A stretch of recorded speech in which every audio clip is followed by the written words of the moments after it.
I did want to spend a couple minutes talking about tolerance that Natasha talks about on page 60, because I think this is a very important idea for us to understand that the historical definition of tolerance, or what J.P. Moreland calls the old-fashioned definition of tolerance, is that we actually can have differences of opinion and we tolerate one another.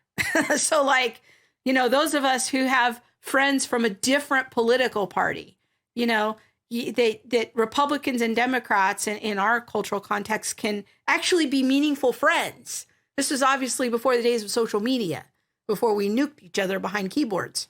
That there was an idea of, I can go to dinner with someone who has different political views than me. We can sit across the table. We can have a meaningful dialogue about our differences, and we can talk about our family vacations and loving our kids, and we can have a meaningful friendship with people who disagree with us. And it was before the days of cancel culture and all of these sorts of social media trends that we see now. And so tolerance back then was, I can have a difference of opinion. We can talk about it. Each of us can have reasons. We can have debate. We can put forward our reasons. We can agree. We can disagree. We can persuade. I think we have lost the art of persuasion. And it's like suddenly not okay to change your mind about something. And in a tolerant society, people can actually change their minds. They can make shifts. They can convert to a different religion. They can deconvert. They can reconvert. They can do all manner of things. And in a free society where we value true tolerance, we tolerate all of those things. That's what tolerance is. It's the security in my soul to live in a world where people disagree with me. That's really what tolerance is. We don't live in that age anymore. We have lost the art of tolerance. Now tolerance means acceptance or celebration. It's not so much that we can tolerate our differences.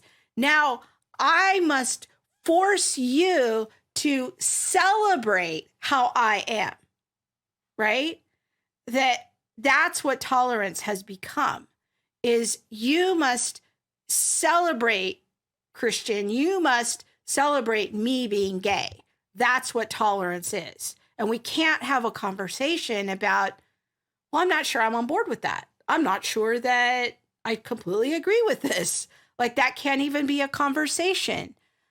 We can't give reasons. We can't make shifts. So this is what tolerance has become. And it's almost become this pejorative term among many Christians. And I would like to return and encourage Christians to say, like, actually, no, tolerance in the classical sense, in the old-fashioned sense, is a deeply Christian value, because the Father doesn't coerce us to believe. He gives us reasons. He sends people to preach the gospel. But like Peter, or like Paul on Mars Hill in Acts chapter 17, notice the three responses after Paul's sermon. Some believed, some didn't believe, and some said, we want to hear more from you on this. That is tolerance. That is a deeply Christian idea, that we allow people to give reasons. Paul would go to the synagogue. Read through Acts. Many times he goes to the synagogue, and what does it say? He gives them reasons that he believes that Jesus was the Messiah. To give reasons, to have a conversation, to be in difference with one another is a deeply Christian idea. So don't let people hijack the word tolerance. That actually, we need that to be healthy people. Yeah.